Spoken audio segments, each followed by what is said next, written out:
Barangkali nasib saya dibeginikan terus ya. Nggak tahu saya, memang kalau saya ikuti ya kembali seperti yang saya alami pada tahun 2016 dulu. Saya dituduh, difitnah, menunggangi, menggerakkan, membiayai, sama dengan sekarang sebuah gerakan unjuk rasa besar waktu itu.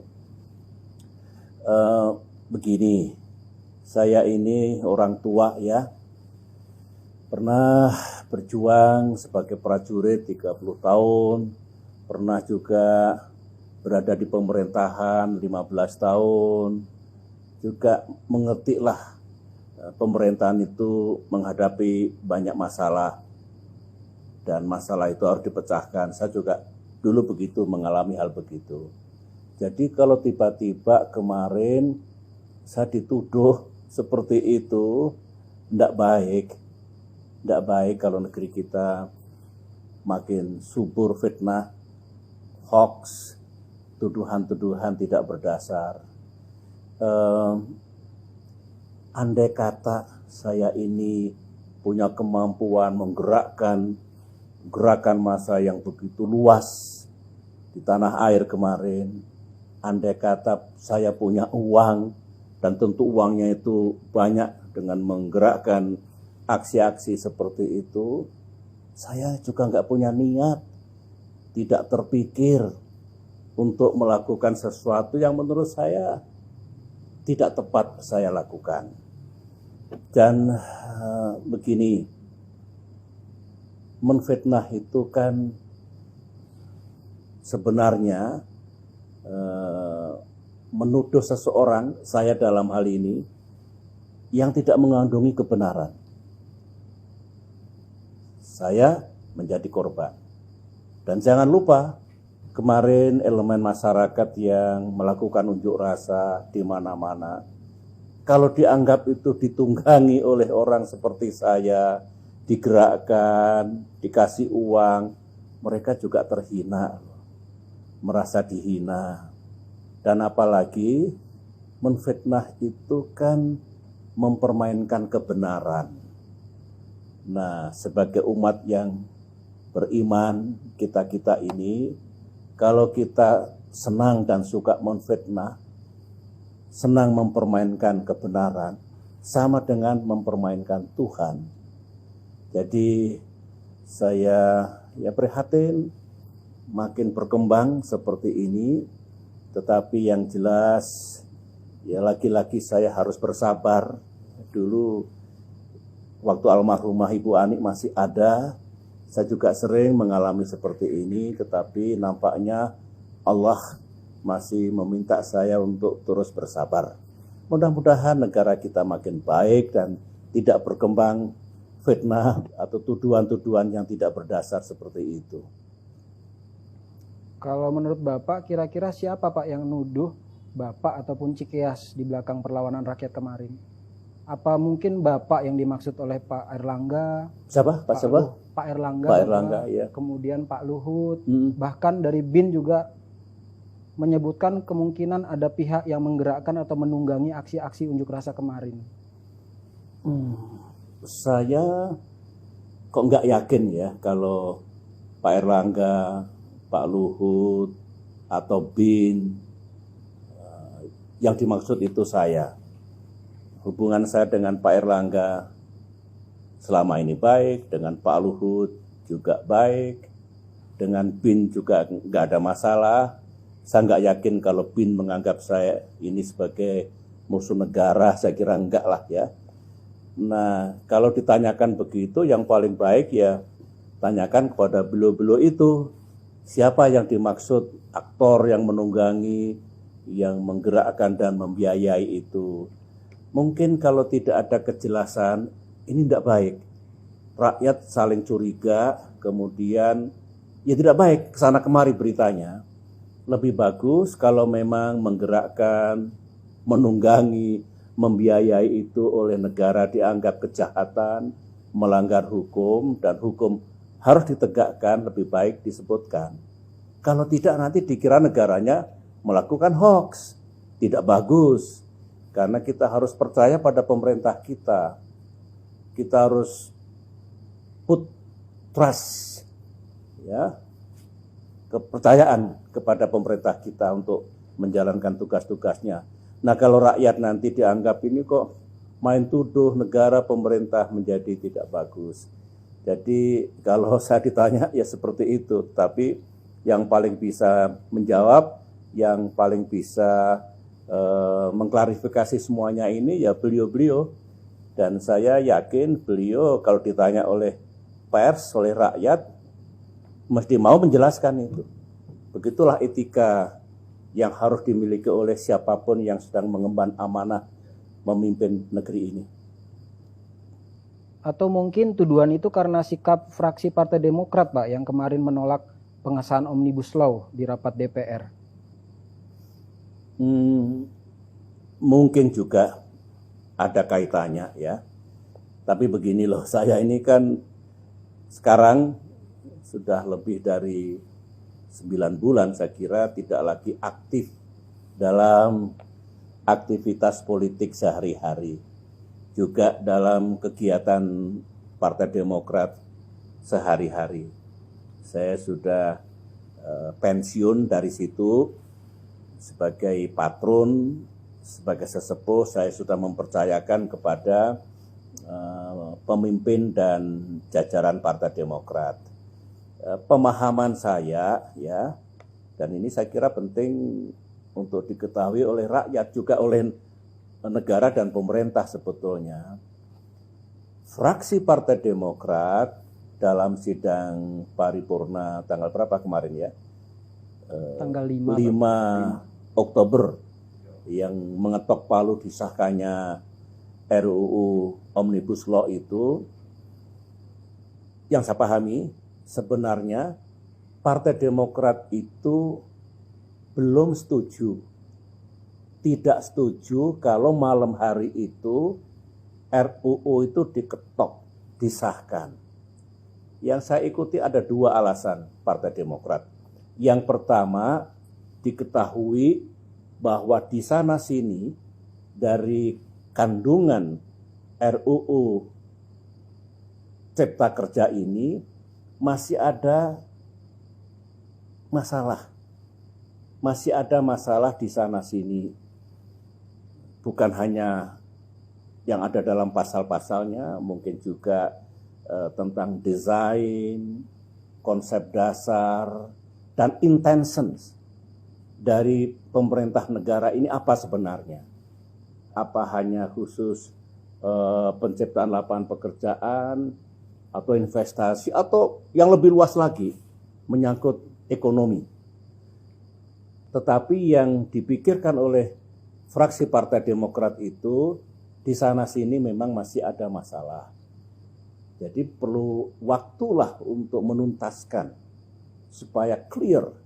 Kalau RUU masih ada masalah-masalah yang mungkin juga serius, disahkan hampir pasti begitu dijalankan nanti menimbulkan masalah yang lebih besar, lebih luas lagi. Lebih bagus dituntaskan dulu. Nah, yang kedua, alasan Partai Demokrat itu, Demokrat tahu bahwa penolakan terhadap RUU ini tinggi, bukan hanya dari pekerja atau buruh, dari civil society, dari pencinta lingkungan, dari masyarakat yang ada di daerah yang berkaitan dengan lahan pertanian, perkebunan, pertambangan, seperti itu. Nah, Demokrat berpendapat kalau penolakan itu tinggi, begitu disahkan, hampir pasti terjadi perlawanan. Mengapa tidak? Ini usulan Demokrat sebetulnya. Jangan dipaksakanlah. Masih ada waktu, entah sebulan, 2 bulan, 3 bulan, sampai betul-betul bulat. Nah, kalau ada pihak-pihak yang menolak, DPR itu bisa berkonsultasi. Pemerintah juga begitu. Kalau konsultasi itu jangan hanya kepada unsur-unsur yang setuju. Nah, itu menurut saya sudah setuju kok. Justru yang belum setuju itulah diajak bicara. Insya Allah ada titik temunya. Nah, ini yang menurut fraksi Demokrat kemarin belum tepat langsung disahkan. Jadi Demokrat mengingatkan baik-baik sebetulnya negara, dalam hal ini pemerintah yang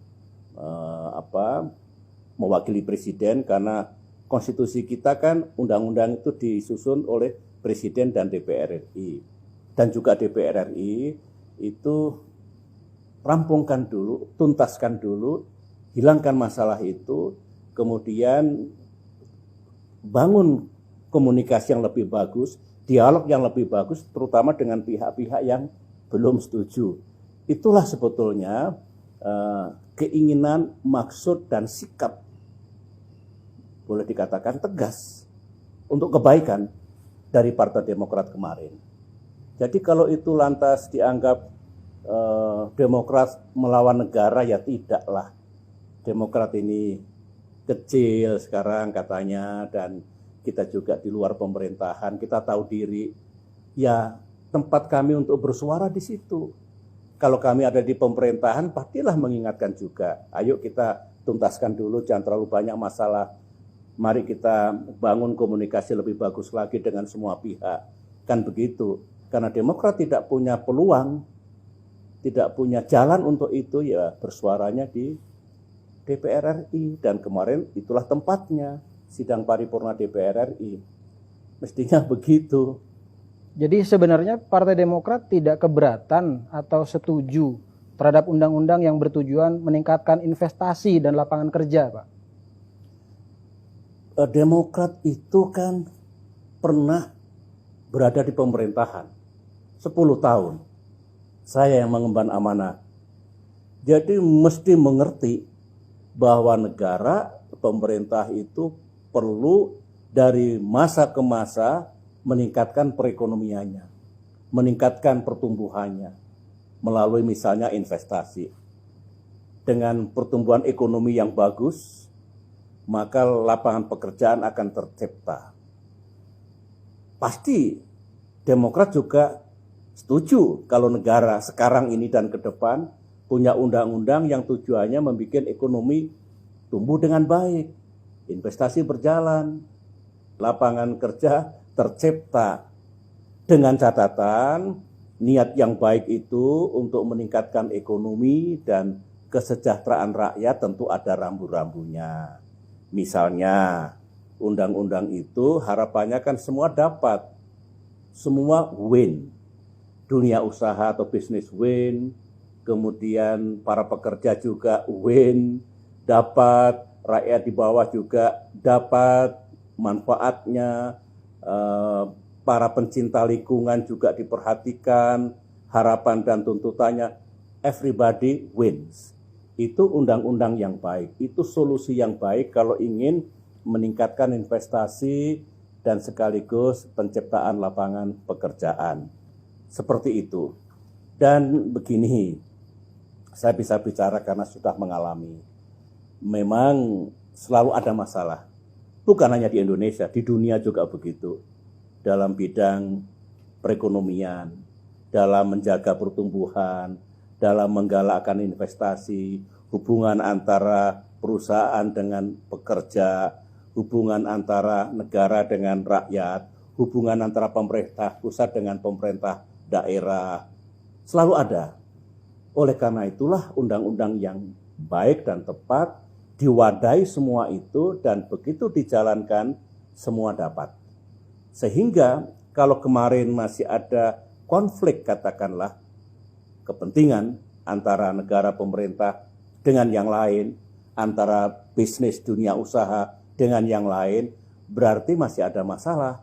Oleh karena itu Demokrat setuju sekali kalau kita punya undang-undang yang bisa menggalakkan ekonomi kita. Dulu kalau kami tidak berupaya untuk menggalakkan investasi, ya tidak mungkin ekonomi tumbuh relatif tinggi, pengangguran turun, kemiskinan turun, GDP naik 400%, income per kapita naik 350%. Jadi ya produk dari itu, apa yang kami lakukan.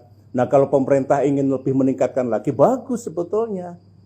Karena tidak mungkin rakyat mendapatkan pekerjaan kalau ekonomi tidak tumbuh. Kalau nggak punya pekerjaan, nggak mungkin dia punya daya beli dan penghasilan yang baik. Kita tahu semua, saya mengerti sekali. Tapi setiap undang-undang pastikan tidak bertentangan dengan konstitusi, tidak menabrak undang-undang lain yang dianggap masih bagus, tidak bertentangan dengan kehendak rakyat secara keseluruhan. Saya yakin ada kok jalan untuk itu. Jadi kalau ada yang berpendapat Demokrat tidak setuju untuk menggalakkan ekonomi dan investasi, ya salah besar. Karena kami juga begitu dulu. Tetapi ya sudahlah, yang penting kami punya posisi yang jelas dan kami pertanggungjawabkan semuanya itu. Meskipun sekali lagi saya tidak ikut secara teknis dan setiap hari di sana, tapi saya yakini Demokrat punya niat dan tujuan yang baik. Tadi Bapak sempat bilang dulu juga pernah difitnah ya Pak, menggerakkan dan membiayai gerakan 411 di Jakarta. Iya. Bagaimana ceritanya Pak dan siapa yang memfitnah? Itu sudah lewat ya. Sudah 4 tahun yang lalu saya tahu. Ya, mungkin adalah yang ingin mendapatkan kredit dari pemimpin, dari penguasa. Ini cerita klasik ini. Mereka ingin dapatkan kredit tetapi dengan cara ya merusak nama baik orang lain, menjatuhkan orang lain. Meskipun belum tentu berhasil cara-cara begitu. Saya tahu, mengapa saya tahu?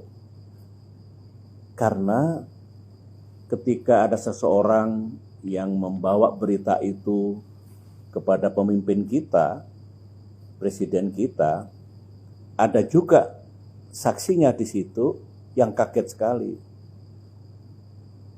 Dan belakangan setelah lewat prahara itu, baru menyampaikan ke saya. Oke, yang kedua juga, seseorang yang memfitnah tadi, rupanya meminta bawahannya ya untuk melengkapi, cari bukti-bukti, ya enggak ketemu. Nah itulah juga sampai ke telinga saya, tetapi sudah saya anggap selesai, karena bagi saya itu juga sesuatu yang tidak bagus. Almarhumah Ibu Ani itu pernah berpesan di hari terakhirnya, tolong tulislah memoar segala fitnah, segala apa yang dituduhkan kepada kita, supaya anak cucu kita mengetahui yang sebenarnya. Tolonglah ditulis memoar itu. Itu amanah almarhumah. Terus terang belum saya tulis, tapi insya Allah pada saatnya nanti, supaya jika suatu saat saya dipanggil Yang Maha Kuasa, saya sudah menulis apa yang harus saya tulis. Karena ini cerita tentang kebenaran. Bahkan katanya Bapak saat pertemuan dengan Pak Jokowi sampai harus mengklarifikasi Pak. Apa presiden kita termakan Pak dengan tuduhan dan fitnah itu? Ini menarik ini. Segera setelah saya dapat berita seperti itu, saya datangi loh Pak Wiranto waktu itu sebagai Menko Polhukam. Apa benar Pak Wiranto, karena saya dengan Pak Wiranto dulu pernah bekerja bersama-sama di awal reformasi dengan niat yang baik ya untuk melakukan pembenahan, koreksi apa yang terjadi di jajaran TNI. Jadi saya pelihara juga hubungan baik saya dengan Pak Wiranto. Saya tanyakan apa betul Pak Wiranto membenarkan memang ada seperti itu sampai ke presiden. Saya datangi Pak Yusuf Kalla karena dulu bersama-sama 5 tahun mengemban tugas negara. Pak Yusuf, Pak JK, apa ada berita seperti ini? Pak JK juga membenarkan.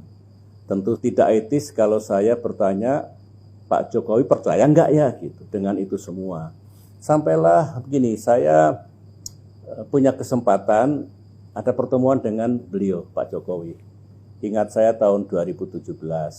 Nah, ini kesempatan yang baik bagi saya untuk tabayun, klarifikasi.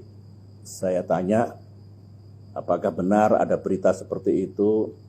Pak Jokowi dengan hati-hati menjawab waktu itu, ya saya kan tidak semudah itu Pak SBY percaya, tetapi saya sudah mengerti kok semuanya.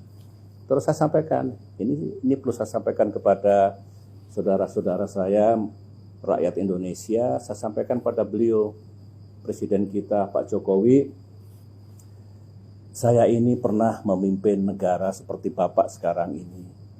Ingin berbuat sesuatu yang baik, supaya negara kita baik. Nah, kalau saya dituduh ingin merusak negara, ingin mengganggu negara, sedih loh Pak saya. Sakit hati saya Pak Jokowi. Bapak suatu saat juga akan seperti saya. Kembali ke masyarakat luas, sudah seperti rakyat biasa, tidak punya power, tidak punya kekuasaan, kemudian dituduh seperti itu. Sakit, mudah-mudahan Bapak tidak.